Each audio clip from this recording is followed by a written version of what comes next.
हम जाके नमाज पढ़े लगेंगे, कोई कहे कि हम बुद्ध वंदना करे लगेंगे, तो भाई धर्मनिरपेक्ष देश कैसे रहेगा? अगर तुम देश और संविधान के मानते हो तो फिर इस सत्ता पर बैठने वाला व्यक्ति चाहे कोई धर्म का हो वो उसको धर्मनिरपेक्ष होना होगा। लेकिन ऐसा नहीं हो रहा है। क्यों? क्योंकि वो जानता है कि समाज पे प्रभुत्व तो हमारा ही है ना। लोग जो हैं विश्वासी नहीं हैं, अंधविश्वासी हैं। हम जब कुछ भी करेंगे तो ये मान लेंगे। अब जरा सोचिए, बहुत से नेता पैदा हुए हमारे समाज में। अभी लालू जी की भी चर्चा हो रही थी, रामविलास पासवान जी पैदा लिए, जीताराम मांझी जी पैदा लिए, कांशीराम मायावती, मुलायम सिंह यादव, तमाम उन्होंने जो संघर्ष किया तो कुछ जागरूक लोग हम हुए। अभी कफन पे टैक्स लगा, जीएसटी। तो ये जो हमारे नेता लोग जगाए तो हम लोग के लोका की एक गलत बात है। कफन पे और टैक्स लगा ना, दुख पहुंचा और इसको विरोध भी किए। पर इसको विरोध करने से पहले सोचे कि आप भी टैक्स लेते हैं कि नहीं लेते हैं। जिसके घर में मृत्यु हुई और उसको घर में भोज खाना, ये सामाजिक टैक्स है कि नहीं है? ये सामाजिक टैक्स है। और ये टैक्स आप लेते हैं तो आप मोदी जी के समर्थक हैं। इसलिए ये टैक्स छोड़ना बंद कीजिए। उस जमाने में चूंकि बहुजन समाज, जिसको शूद्र समाज कहा गया, एससी एसटी ओबीसी, उसको धन रखने की अधिकार नहीं था, सिर्फ सेवा का अधिकार था। कोई खेत में सेवा कर रहा था, तो कोई पशुपालन कर रहा था, तो कोई अपना जीवन जो था उसके मजदूरी में लगाया हुआ था। यही इनका काम था। और थोड़ा धन भी हो जाए तो उसको टैक्स के रूप में वो छीन लेता था। जन्म लिया तो सतैसा के नाम पे, और मर गए तो फिर नरक और स्वर्ग के नाम पे। अच्छा, सब कोई हम लोग पढ़े हैं कि स्वर्ग किसको मिलता है? तो जो जीवन में सत्य काम किया हो, जो जीवन में पुण्य कार्य किया हो, जिससे मानव खुश हुआ हो, वो स्वर्ग जाएगा। अब एक बहुत विष्णुपत भी है, गया विष्णु धाम, वहां पर एक अलग प्रचलन है कि अगर पिंड दान आप कर दिए तो आपके पिता और दादा कुकर्मी भी रहेंगे तो कोई बात नहीं, वो सीधे स्वर्ग चल जाएंगे। अभी बताइए कि इसका मतलब ये फ्री न हो गया कि तुम कुकर्मी बनो, बलात्कारी बनो, जो बनना है जो बनो, लुटेरा बनो, पर बेटा के समझा देना कि पंडित जी की 1 क्विंटल दे के पिंड दान करा लेना, हम सीधे स्वर्ग में चले जाएंगे। क्या ये सत्य है? ये सत्य नहीं है। ये सब लूटने का प्रक्रिया बनाई गई है। एक होता है दुखी व्यक्ति, दुखी व्यक्ति है, और एक होता है दुख मनाना। जैसे होता है ना, एक हो गया खुश और एक हो गया खुशी मनाना। तो खुशी मनाना तो जो खुश नहीं व्यक्ति वही मना लेगा। उसी तरह से जो व्यक्ति दुखी नहीं है, दुखित नहीं है, वो भी अपने आप को दुख मना लेगा। तो ये परंपरा जो बाल मुड़ावे वाला है, ये परंपरा से यह सिद्ध नहीं होता कि ये व्यक्ति जो है दुखित है, बल्कि ये दिखाया जाता है ना कि हम भी, उनका मरने से हमको भी दुख है। भले अंदर अंदर खुश का है ना हो कि फलाना भले मर गए, हमारे 2 कट्ठा खेतवा कब्जा कर लेलकी है, फिर भी वो बाल मुंडा के वो दिखाता है समाज में कि हम बड़ा शोकाकुल हैं। ये दिखावटी से क्या स्वर्ग मिल जाएगा? नहीं मिलेगा।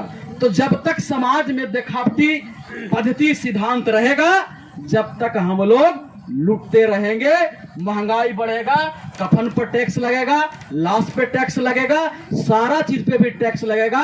यहाँ तक कि मनुवादी रूप गिद्ध जो है नोच नोच के खाएगा, और फिर भी आपको लगेगा कि यही से नैया पार होगा। तो इसलिए शिक्षित होना जरूरी है। पर कौन सा शिक्षित?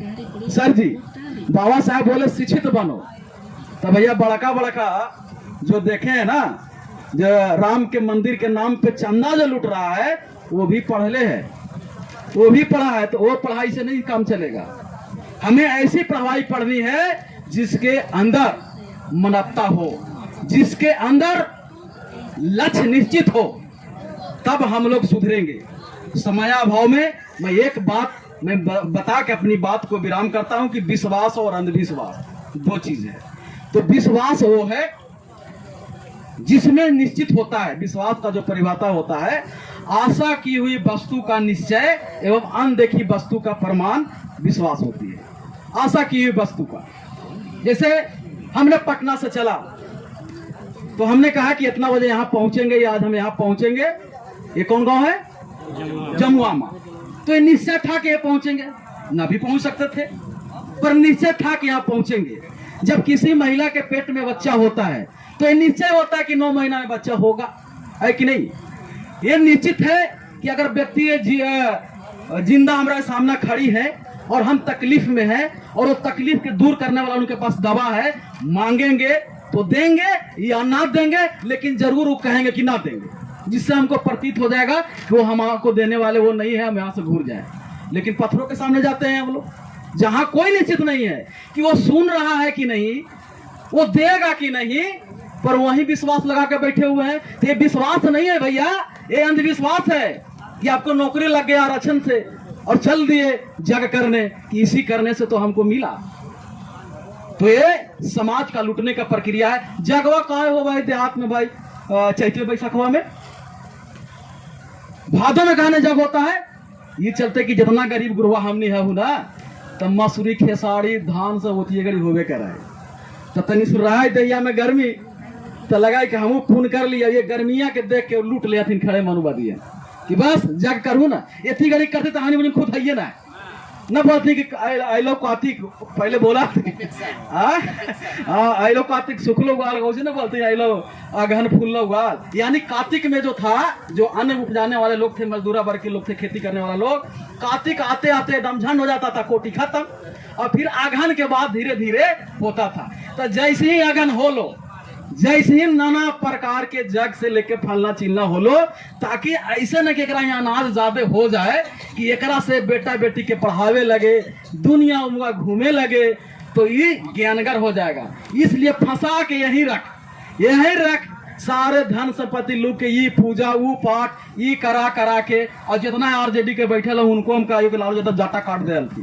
करे गंदा से जाटा होलो वो कम्मा शुरू करे पड़तो, और पोथिया जो लगा दे जनौआ पहन के तो हनियो करे लगला है, जनऊ पहन के।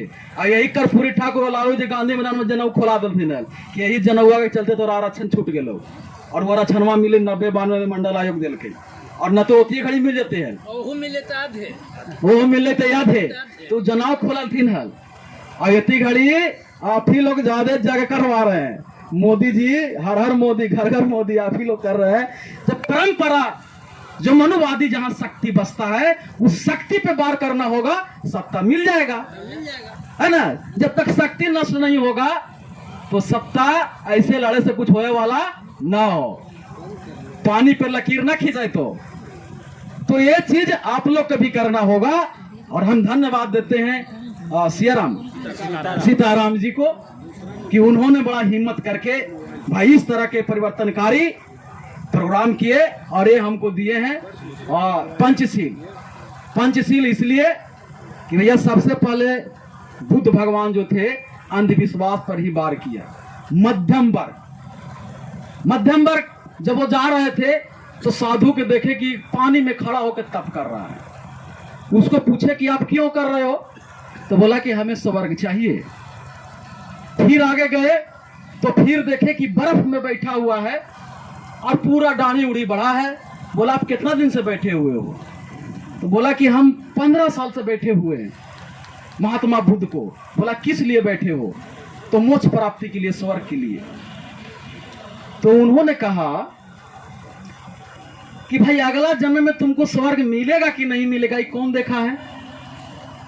इस जीवन को तुम नष्ट कर रहे हो कि अगला जीवन में स्वर्ग मिले, और यही जीवन में तुम कष्ट कर रहे हो, तो क्यों न यही जीवन को स्वर्ग बना लो। बुद्ध ने कहा कि मध्यम वर्ग अपनाओ, जो जीवन मिला है इसी जीवन में आप स्वर्ग बना लो। दूसरे जीवन मिलेगा कि नहीं मिलेगा ये दूसरा कोई बोल दिया कि अगला जन्म होगा, ये जन्म में तुम काम करोगे दान दोगे तो अगला में दान मिलेगा। बोला ये सब लूट वाला व्यवस्था है। इसी जीवन को आप जो है ना, इसी जीवन को आप स्वर्ग बना लो। और उसी धारा को दियासोखा सम्राट ने अपने राज्य काल में जो अखंड भारत का निर्माण किया, उन्होंने लकीर खींचा तब दुनिया ने सीखा भारत से और भारत को उपाधि मिला जगत गुरु। अशोक सम्राट ने अपने हथियार डाल दिया था तब पर भी यहाँ चोरी डकैती और किसी प्रकार का शोषण नहीं था, तब भारत को उपाधि मिला शांति का दूत। तो ये चीज अपनाना पड़ेगा। लंबी लड़ाई है पर कठिन लड़ाई नहीं है। ये लड़ाई बड़ा आसान है, सिर्फ लड़ने की जरूरत है। और लगता है कि ये बिगुल बज चुकी है और जितने अब जो है अपने संस्कृति के बचाने वाले लोग हैं वो चल पड़े हैं। लेकिन दो धारा है, एक धारा है जो अंधविश्वास की बिगुल बजा के आगे हमारे सामने खड़ा है, और एक जो है विश्वास जहां मनपता है, जहां समता है, जहां स्वतंत्र आता है, वहां सेना खड़ी है। जरूरत है अब भिड़ने की और छाती पे चढ़ के मूंग धरने की। तब लालू जी का बात न सही हो तो क्या बोलते नहीं के लालू जी क्या बोले थे, दम उछल के बोले थे कि सीना पे रोरल चढ़ा दो। उछलावे की जरूरत है तो कैसे? खाली वोट से ना, संस्कृति व्यवहार से भी ये सारा चीज पे लाना पड़ेगा। तो तमाम यहाँ पड़ी विद्वान हमारे अभिभावक साथीगण, युवा साथी को पुनः एक बार क्रांतिकारी सलाम। मैं अपनी वाणी को विराम देता हूँ। जय भीम, जय भारत।